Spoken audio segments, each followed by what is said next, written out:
Agora a miniatura de verdade. Quem é o que é da Marvel? Tu não sabe que o Homem-Aranha é da Marvel, o Super-Homem da DC, mãe?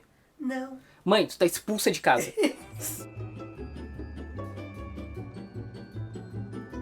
Prepare-se para um dois quadrinhos histórico. A editora Rocco tá publicando no Brasil Pancadaria, por dentro do conflito épico Marvel DC, escrito pelo jornalista Reed Tucker. Esse vídeo ele é patrocinado por ela, o que me deixa muito honrado, porque é a editora que me marcou com Harry Potter na minha infância, então agora eu tô podendo falar de um livro deles. A ideia do Pancadaria é apresentar o conflito Marvel vs DC ao longo dos anos, e pelo que eu vi aqui o livro termina em 2016, que é quando acontece o Rebirth. Então ele é muito atualizado, tem citação de uma galera, tem entrevista com todo mundo que tu pode sonhar, tem até a citação do Zack Snyder, Samuel Jackson, quando foca no cinema. Então é um livro assim bem completo. Daí, e só pra constar, se eu pudesse dar minha opinião mais sincera assim possível sobre o livro, desconsiderando que esse vídeo faz parte de uma ação de marketing, eu te diria que ele é brilhante. Eu acho legal que ele não se foca apenas, vamos mostrar a lutinha Marvel vs DC, como é que foi ao longo dos anos. Não, na verdade esse livro, ele conta também muito da história das duas editoras, ele não fica só naquela parte da disputa.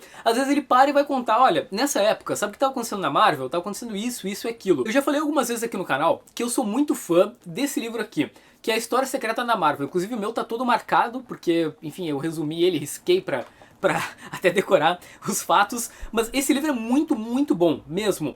E o Pancadaria, o legal dele é que ele serve como complemento, porque a História Secreta da Marvel só tem a parte da Marvel, porque tu pode ver pelo título, né, obviamente, sendo que ele só vai até ali 2008, eu acho. O Pancadaria, além dele ir até 2016, ele tem coisas muito mais recentes, assim, da Marvel, ele mostra junto a história da DC, que é algo que realmente falta muito na História Secreta da Marvel. Às vezes tu quer saber, tá, legal o que tá acontecendo com a Marvel, mas o que tava rolando na DC nessa época?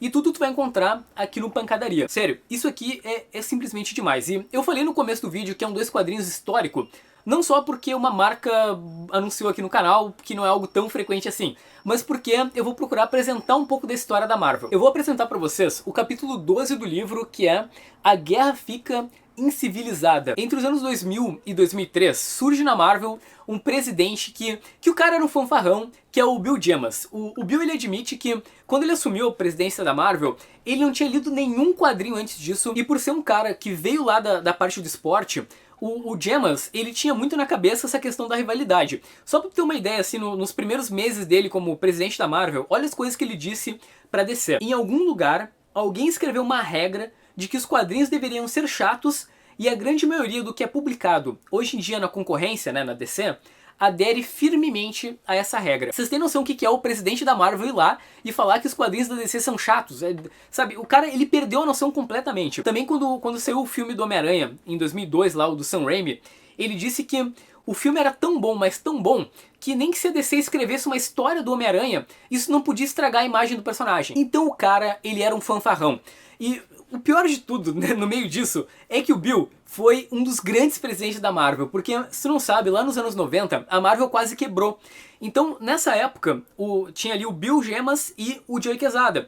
E os dois se juntaram e conseguiram salvar a Marvel e fizeram ela ultrapassar a DC novamente e ficar no topo entre as grandes editoras lá dos Estados Unidos. E como ele fez isso? Um ponto engraçado é que, por mais que o Bill não tivesse lido nenhum quadrinho, isso era muito interessante pra ele, porque ele era um cara fora da caixa.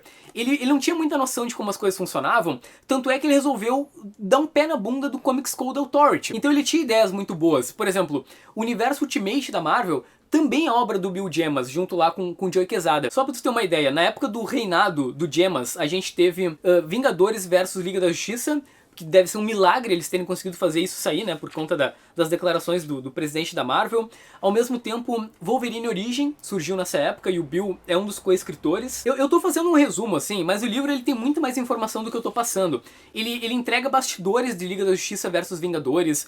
Aqui tu vai entender por que nunca mais as editoras se juntaram num crossover. Também ele dá detalhes sobre por que surgiu o Wolverine Origem. E um outro ponto legal aqui desse capítulo é que, ao mesmo tempo que ele mostra essa questão do novo presidente da Marvel e das mudanças que ele fez, ele apresenta o momento em que o Dan Didio vem pra DC. E é legal de tu ver que tem todo um comparativo de como o selo Marvel Max e até o próprio selo Marvel Knights, que são iniciativas mais adultas da Marvel, como esses selos influenciaram a DC ao ponto dela lançar a Crise de Identidade. E eu nunca tinha feito essa relação, sabe? Porque em 2004 foi um ano que a DC ficou mais dark. Tinha tramas mais pesadas, tinha herói morrendo, vilão dando tiro na cabeça de herói. E muito disso é motivado por conta do que estava rolando na Marvel. Agora você deve estar curioso para saber como terminou o reinado do Bill Jemas. Então, não acabou muito bem. Sabe aquele almoço de domingo que tu tem com a tua família, comendo aquela galinha feita pela tua avó? O Bill Jemas é aquele parente chato que vem fazer piadinha, vai te colocar apelido. Eu tinha um primo, o Rony só me sacaneava, era impressionante. E o Bill era esse tipo de cara, ele é tipo um Joselito sem noção. E chegou num ponto que ele conseguiu demitir o Mark Waid da Marvel. E fora essa questão da demissão, o Jemas ele é um cara que ele não tinha muita noção da importância do mercado inteiro de quadrinhos estar saudável. E algumas atitudes dele acabaram prejudicando os lojistas nos Estados Unidos até o ponto em que ele tomou um pé na bunda da Marvel.